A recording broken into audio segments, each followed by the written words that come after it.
Yevgenia finished cleaning the room and said to herself with a sense of satisfaction, "Well, now that's over and done with." It was as though order had been brought back both to the room and to her own soul. The bed was made, the pillowcase was no longer rumpled, there were no more cigarette ends on the edge of the bookcase, no more ash on the floor. And then she realised she was lying to herself, and that there was only one thing in the world she really needed, Novikov. And she also wanted to talk to Sofya Osipovna, to her, not to Lyudmila or her mother. "Oh, Sonechka, Sonechka, my little Levington," she said out loud. And then she remembered that Marussia was dead. She realised that she just couldn't live without Novikov, and banged her fist on the table in desperation. "Damn it! Who says I need anyone anyway?" Then she knelt down where Novikov's coat had just been hanging and whispered, "Stay alive." "It's all just a cheap farce," she thought. "I'm a bad woman." She wanted to hurt herself. Some sexless creature inside her head let loose a flood of cynical accusations. So the lady got bored, did she? She wanted a man around, did she? She used to being spoiled a bit, and these are her best years. She sent one packing, and quite right. Who needs a man like Krimov? He was on the point of being expelled from the party, and now she's after the commanding officer of a tank corps. And what a man! Well, why not? But how are you going to keep hold of him now? You've given him what he was after, haven't you? Well, you've plenty of sleepless nights now. You'll be wondering whether he's got himself killed, whether he's found some pretty little 19-year-old telephonist.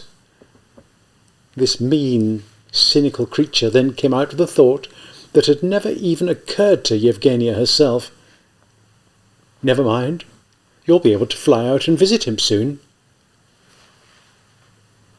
What she couldn't understand was why she no longer loved Krimov. But then, why should she understand? What matters was that she now feels happy. Then she said to herself that Krimov was standing in the way of her happiness. He was always standing between her and Novikov, poisoning her joy. Even now he was still ruining her life. Why all this remorse? Why this self-torture? She no longer loved him, and that was that. What did he want from her? Why did he pursue her so relentlessly? She had the right to be happy. She had the right to love the man who loved her. Why did Nikolai Grigorovich always seem so weak and helpless, so lost, so alone? He wasn't that weak, and he certainly wasn't so very kind. She felt more and more angry with Krimov. No, she wasn't going to sacrifice her own happiness for him. He was cruel and narrow-minded. He was a fanatic. She never had been able to accept his indifference to human suffering. How alien it was, to her and to her mother and father. There can be no pity for kulaks, he had said, when tens of thousands of women and children were dying of starvation in villages all over Russia and the Ukraine. Innocent people don't get arrested, he had said, in the days of Yagoda and Yetsov. Alexandra Vladimirovna had once recounted an incident that had taken place in Kamishin in 1918. Some property owners and merchants had been put on a barge and drowned with all their children. Some of these children had been school friends of Marussia. Nikolai Grigorovich had just said angrily, "Well, what would you do with people who hate the revolution? Feed them on pastries?" Why shouldn't she have the right to be happy? Why should she pity someone who had always been so pitiless himself? For all this, she knew deep down that Nikolai Grigorovich was by no means as cruel as she was making out. She took off her thick skirt, one she had bought by barter at the market in Kulbyshev, and put on her summer dress. It was the only dress she had left after the fire in Stalingrad. It was the dress she had worn that evening in Stalingrad when she and Novikov had gone for a walk along the banks of the Volga. Not long before she was deported, she had asked Jenny Genrikovna if she had ever been in love. Clearly embarrassed, she had replied, "Yes, I was in love with a boy, with golden curls and light blue eyes. He had a white collar and a velvet jacket. I was 11 years old, and I knew him only by sight." What had happened to the boy with the curls and the velvet jacket? What had happened to Jenny Genrikovna? Yevgenia sat down on the bed and looked at the clock. Shargorodsky usually came to see her around this time. No, she wasn't in the mood for intellectual conversation. She quickly put on her coat and scarf. This was senseless. The train must have left long ago.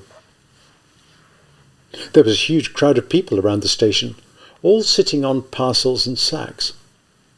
Yevgenia walked up and down the little back streets. One woman asked her if she had any ration coupons, another if she had any coupons for railway tickets. A few people glanced at her sleepily and suspiciously. A goods train thundered past platform number 1. The station walls trembled and the glass in the windows rang. She felt as though her heart was trembling too. Then some open wagons went past. They were carrying tanks. Yevgenia felt suddenly happy. More and more tanks came by. The soldiers sitting on them with their helmets and machine guns looked as though they'd been cast from bronze. She walked home, swinging her arms like a little boy. She had unbuttoned her coat and she kept glancing at her summer dress. Suddenly the streets were lit up by the evening sun. This harsh, dusty city, this cold city that was now preparing for another winter, seemed suddenly bright, rosy and triumphant. She went into the house. Glafira Dmitrievna, the senior tenant, who had seen the colonel coming to visit Yevgenia, smiled ingratiatingly and said, "There's a letter for you." This is my lucky day, thought Yevgenia as she opened the envelope. It was from her mother in Kazan. She read the first few lines and gave a plaintive cry. "Tolya! Tolya!" Victor's sudden inspiration, the idea that had come to him on the street that night, formed the basis of an entirely new theory. The equations he worked out over the following weeks were not an appendix to the classical, generally accepted theory, nor were they even an enlargement of it. Instead, the classical, supposedly all-embracing theory had become a particular instance included in the framework of a wider theory elaborated by Victor. He stopped going to the institute for a while. Sokolov took over the supervision of the laboratory work. Victor hardly even left the house now. He sat at his desk for hours on end and strode up and down the room. Only in the evening did he sometimes go out for a walk, choosing the deserted streets near the station so as not to meet anyone he knew. At home he behaved the same as ever, making jokes at meals, reading newspapers, listening to Soviet Information Bureau bulletins, teasing Nadia, talking to his wife, asking about Alexandra Vladimirovna, about her work at the factory. Lyudmila had the feeling that Victor was now behaving in the same way as herself. He too did everything he was supposed to, while inwardly not participating in the life of the family at all. What he did came easily to him simply because it was habitual. This similarity, however, was merely superficial and did nothing to bring Lyudmila closer to Victor. The husband and wife had quite opposite reasons for their alienation from the life of the family, as opposite as life and death. Uncharacteristically, Victor had no doubts about his results. As he formulated the most important scientific discovery of his life, he felt absolutely certain as to its truth. When this idea of a system of equations that would allow a new interpretation of a wide group of physical phenomena, when this idea had first come to him, he had sensed its truth immediately, without any of his usual doubts and hesitations. Even now, as he came to the end of the complicated mathematical demonstration, checking and double-checking each step he had taken, his certainty was no greater than at the first moment of inspiration on the empty street. Sometimes he tried to understand the path he had followed. From the outside, it all seemed quite simple. The laboratory experiments had been intended to confirm the predictions of the theory. they had failed to do this. The contradiction between the experimental results and the theory naturally led him to doubt the accuracy of the experiments. A theory that had been elaborated on the basis of decades of work by many researchers, a theory that had then explained many things in subsequent experimental results, had seemed quite unshakable. Repetition of the experiments had shown again and again that the deflections of charged particles in interaction with the nucleus still failed to correspond with what the theory predicted. Even the most generous allowance for the inaccuracy of the experiments, for the imperfection of the measuring apparatus and the emulsions used to photograph the fission of the nuclei, could in no way account for such large discrepancies. Realizing that there could be no doubt as to the accuracy of the results, Victor had then attempted to patch up the theory. He had postulated various arbitrary hypotheses that would reconcile the new experimental data with the theory. Everything he had done had been based on one fundamental belief, that since the theory was itself deduced from experimental data, it was impossible for an experiment to contradict it.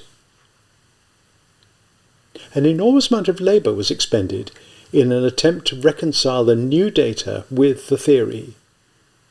Nevertheless, the patched-up theory still failed to account for new contradictions in the results from the laboratory.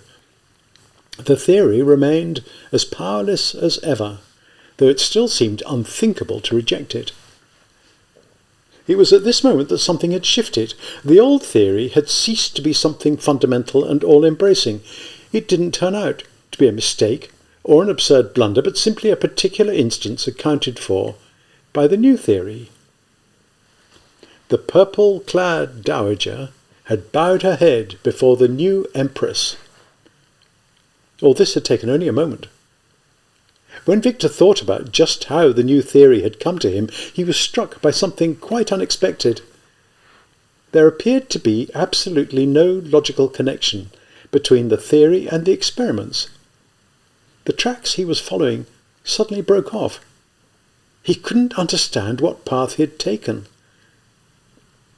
Previously he had always thought that theories arose from experience and were engendered by it. Contradictions between an existing theory and new experimental results naturally led to a new, broader theory, but it had all happened quite differently. Victor was sure of this. He had succeeded at a time when he was in no way attempting to connect theory with experimental data, or vice versa. The new theory was not derived from experience. Victor could see this quite clearly. It had arisen in absolute freedom. It had sprung from his own head. The logic of this theory, its chain of reasoning, was quite unconnected to the experiments conducted by Markov in the laboratory. The theory had sprung from the free play of thought. It was this free play of thought, which seemed quite detached from the world of experience, that had made it possible to explain the wealth of experimental data, both old and new. The experiments had been merely a jolt that had forced him to start thinking. They had not determined the content of his thoughts. All this was quite extraordinary. His head had been full of mathematical relationships, differential equations, the laws of higher algebra, number and probability theory. These mathematical relationships had an existence of their own in some void quite outside the world of atomic nuclei, stars, and electromagnetic or gravitational fields, outside space and time, outside the history of man and the geological history of the earth, and yet these relationships existed inside his own head. And at the same time, his head had been full of other laws and relationships, quantum interactions, fields of force, the constants that determine the processes undergone by nuclei, the movement of light, and the expansion and contraction of space and time. To a theoretical physicist, the processes of the real world were only a reflection of laws that had been born in the desert of mathematics. It was not mathematics that reflected the world, The world itself was a projection of differential equations, a reflection of mathematics. And his head had also been full of readings from different instruments, of dotted lines on photographic paper that showed the trajectories of particles and the fission of nuclei. And there had even been room in his head for the rustling of leaves, the light of the moon, millet porridge with milk, the sound of flames in the stove, snatches of tunes, the barking of dogs, the Roman Senate, Soviet Information Bureau bulletins, a hatred of slavery, and a love of melon seeds. All this was what had given birth to his theory. It had arisen from the depths where there are no mathematics, no physics, no laboratory data, no experience of life, no consciousness, only the inflammable peat of the subconscious. And the logic of mathematics, itself quite unconnected with the world, had become reflected and embodied in a theory of physics. And this theory had fitted with divine accuracy over a complex pattern of dotted lines on photographic paper. And Victor, inside whose head all this had taken place, now sobbed and wiped tears of happiness from his eyes as he looked at the differential equations and photographic paper that confirmed the truth he had given birth to. And yet, if it hadn't been for those unsuccessful experiments, if it hadn't been for the resulting chaos, he and Sokolov would have gone on trying to patch up the old theory. What a joy that chaos had refused to yield to their demands. This new explanation had been born from his own head, but it was indeed linked to Markov's experiments. Yes, if there were no atoms and atomic nuclei in the world, there'd be none inside a man's brain. If it weren't for those famous glass blowers, the Petushkovs, if there were no power stations, no furnaces, no production of pure reactors, then there would be no mathematics inside the head of a theoretical physicist. No mathematics that could predict reality. What Victor found most astonishing was that he had achieved his greatest success at a time of unremitting depression and grief. How was this possible? And why had it happened after those bold, dangerous conversations that had revived his spirits, but which bore no relation to his work? Why was it, then, that everything insoluble had so suddenly been resolved? But that was coincidence. How could he ever make sense of all this? Now that it was completed, Victor wanted to talk about his work. Previously, it hadn't even occurred to him to share his thoughts with anyone else. He wanted to see Sokolov and write to Chepizin. He wondered what Mandelstam, Joff, Landau, Tamm and Kurchatov would think of his new equations. He tried to guess what response they'd evoke in his colleagues, both here in the laboratory and in Leningrad. He tried to think of a title for his work. He wondered what Bohr and Fermi would think of it. Maybe Einstein himself would read it and write him a brief note. He also wondered who would oppose it and what problems it would help to resolve. He didn't, however, feel like talking to Lyudmila. In the past, he had read even the most ordinary business letter out loud to her before sending it off. If he had unexpectedly bumped into someone he knew in the street, his first thought had always been, well, Lyudmila will be surprised. If he'd come out with some fine sarcasm in an argument with the director, he'd thought, yes, I'll tell Lyudmila how I settled him. And he could never have imagined watching a film or sitting in a theatre without knowing that Lyudmila was there, that he could whisper in her ear, God, what rubbish! He had shared his most secret anxieties with her. As a student, he had sometimes said to her, sometimes I think I'm an idiot. So why didn't he say anything now? Was it that his compulsion to share his life with her had been founded on a belief that his life mattered more to her than her own, that his life was her life, and that now he was no longer sure of this? Did she no longer love him? Or did he no longer love her? In the end, without really wanting to, he did tell his wife. It's a strange feeling, Whatever may happen to me now, I know deep down in my heart that I haven't lived in vain. Now, for the first time, I'm not afraid of dying. Now that this exists." He showed her a page covered in scrawls that was lying on his table. "I'm not exaggerating. It's a new vision of the nature of the forces within the atom, a new principle. It'll be the key to many doors that until now have been locked. And do you know, when I was little, no, it's as though a lily had suddenly blossomed out of a still, dark waters. Oh, my God!" "I'm very glad, Victor. I'm very glad," said Lyudmila with a smile. Victor could see that she was still wrapped up in her own thoughts, that she didn't share his joy and excitement. Indeed, Lyudmila didn't mention any of this to Nadia or her mother. She evidently just forgot about it. That evening, Victor set out for the Sokolovs. It wasn't only about his work that he wanted to talk to Sokolov. He wanted to share his feelings with him. Pyotr Laventeyevich would understand. He was more than merely intelligent. He had a pure, kind soul.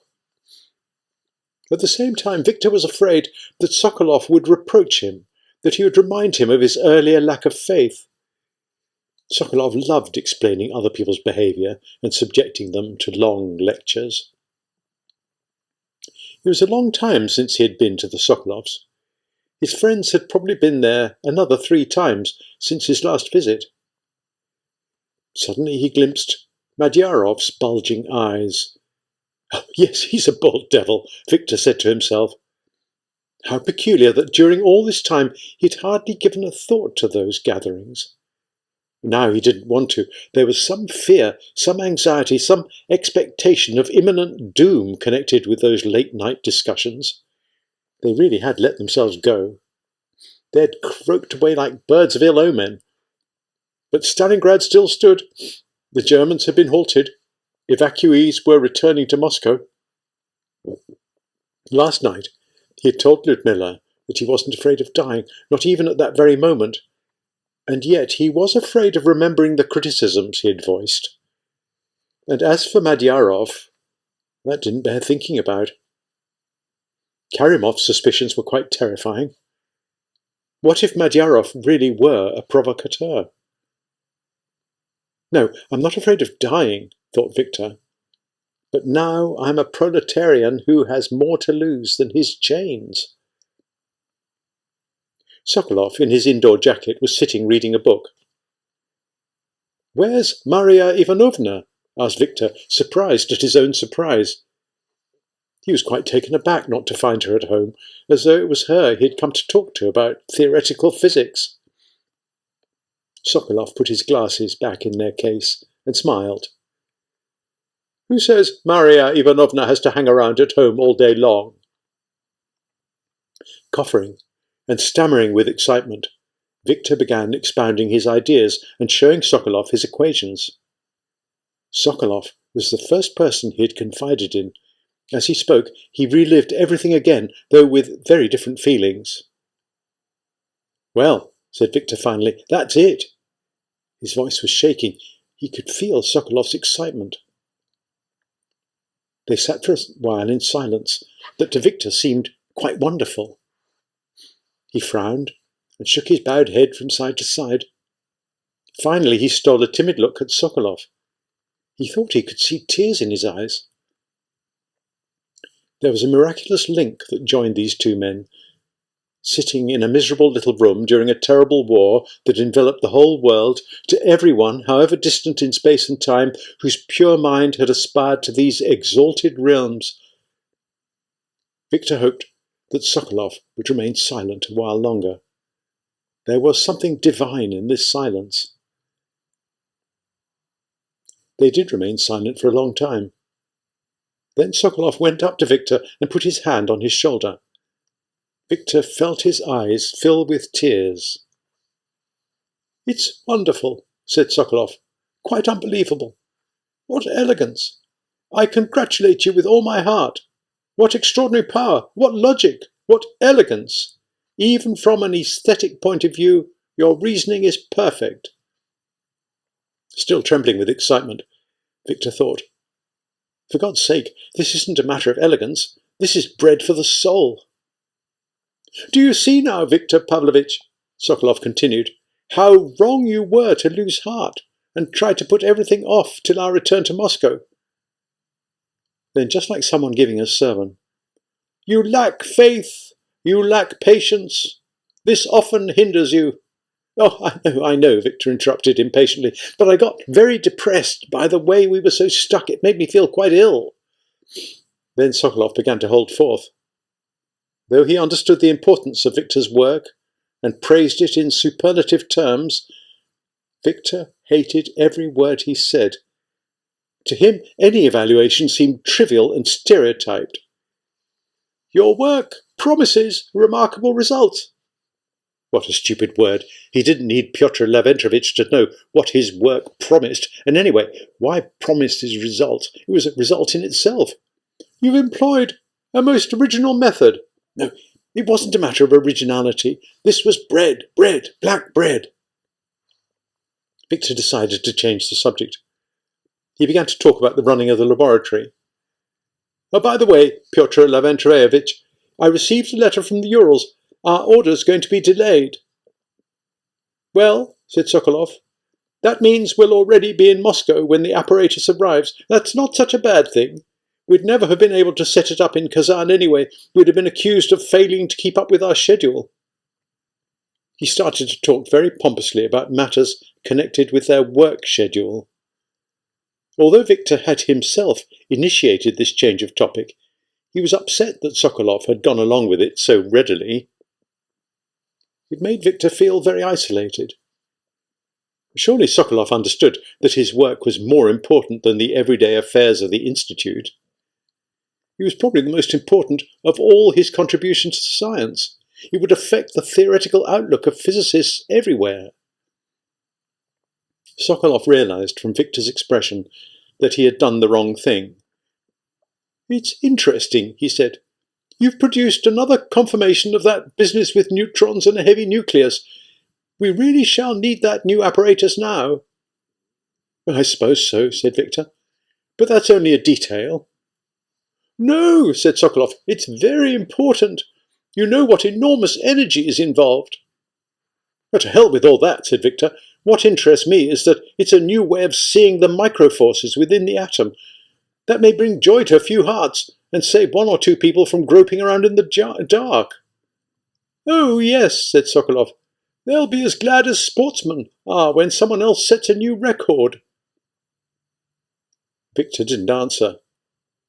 Sokolov was alluding to a recent argument in the laboratory.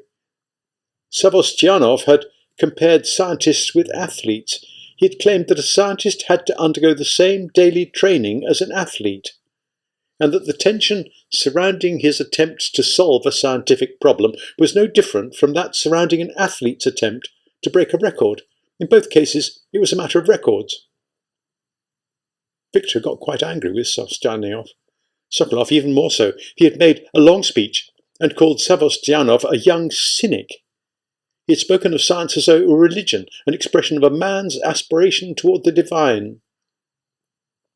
Viktor knew that if he had lost his temper with Savostyanov, it wasn't simply because he was wrong. He too had sometimes felt that same joy, excitement, and envy. He also knew, however, that envy, competitiveness, and the desire to set records were not in any way fundamental to his attitude towards science. He had never told anyone, even Lyudmila, of his true feelings about science, feelings that had been born in him when he was still young. And so he had liked the way Sokolov had argued so justly and so exaltedly against Savostyanov. Why then should Pyotr Leventrovitch himself suddenly compare scientists with sportsmen? What had made him say that? And at a moment of such special importance for Viktor? Feeling hurt and bewildered, he burst out, So, Pyotr Leventrovitch, someone else has to set the record. That's my discovery upset you then, has it? At that moment, Sokolov was saying to himself that Viktor's solution was so simple as to be almost self-evident, that it was already there on the verge of expression in his own head.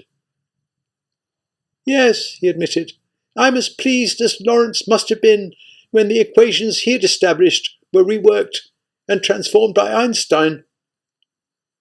Sokolov admitted this so frankly that Victor regretted his animosity. Then, however, Sokolov added, "I'm joking, of course. Lawrence is neither here nor there. I don't feel anything of the sort, but all the same, I am right, even though I don't feel anything of the sort." "Yes," said Victor. Of course, of course." His irritation returned. He was sure now that Sokolov did feel envy. How devious he is today, he thought. He's as transparent as a child. You can see his insincerity straight away. "Pyotr Laventreevich," he said, "are you having people round this Saturday?" Sokolov's thick, fierce-looking nostrils flared. He seemed about to say something, but kept silent. Victor looked at him questioningly. "Viktor Pavlovich," Sokolov said at last, "between you and me, I no longer enjoy these evenings of ours." Now it was his turn to look questioningly at Victor. Victor remained silent. In the end, Sokolov went on, "You know very well why I say that. It's no joke. Some people really let themselves go." "Well, you didn't," said Victor. "You kept very quiet." "Yes," said Sokolov, "and that's why I'm worried." "Oh, fine, let me be the host. I'll be only too delighted," said Victor. It was quite incomprehensible. Now it was he who was being hypocritical. Why was he lying like this? Why should he argue with Sokolov when he knew he agreed with him? He too was afraid of these meetings and would prefer not to continue with them. "What difference would that make?" asked Sokolov. "That's not the problem. Let me be quite frank with you. I've quarrelled with Madyarov, our chief orator, my own brother-in-law." Victor wanted very much to ask, "Pyotr Laventreevich, are you quite sure we can trust Madyarov? Can you vouch for him?" But instead he said, "What is all this nonsense? You've got it into your head that a few bold words somehow endanger the state. I'm sorry you've quarrelled with Madyarov. I like him, very much." "It isn't right," said Sokolov, "for us Russians, at such a difficult time, to criticize our own country." Again Victor wanted to ask, "Pyotr Laventreevich, this is something very serious. Are you sure Madyarov's not an informer?" But instead he said, "Excuse me, but things have just taken a turn for the better. Stalingrad is the beginning of spring. We've already drawn up lists of personnel to return to Moscow. Do you remember what we were thinking 2 months ago? The Urals, Kazakhstan, the Taiga?" "In that case," said Sokolov, "there's even less reason for you to carp and croak." "Croak? That's what I said. For heaven's sake, Pyotr Laventreevich." When he said goodbye to Sokolov, Victor was feeling depressed and bewildered. Above all, he felt an unbearable loneliness. All day he had been longing to talk to Sokolov. He had thought this meeting would be very special, but almost every word of Sokolov's had seemed trivial and insincere. And he had been equally insincere himself. That made it even worse. He went out onto the street. By the outer door, a woman's voice quietly called out his name. And Victor knew who it was. Maria Ivanovna's face was lit up by the street lamp. Her cheeks and forehead were shining with rain. In her old coat, with a woolen scarf round her neck, the professor's wife seemed to embody the poverty of the wartime evacuee. "She looks like a conductor on one of the trams," thought Victor. "How's Lyudmila Nikolaevna?" she asked, looking questioningly into his eyes. "Well, the same as usual," said Victor, shrugging his shoulders.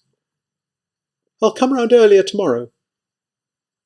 "You're her guardian angel as it is," said Victor. "It's a good thing Pyotr Laventreevich doesn't mind. You spend so much time with Lyudmila. And he's just a child. He can hardly get by without you for even an hour."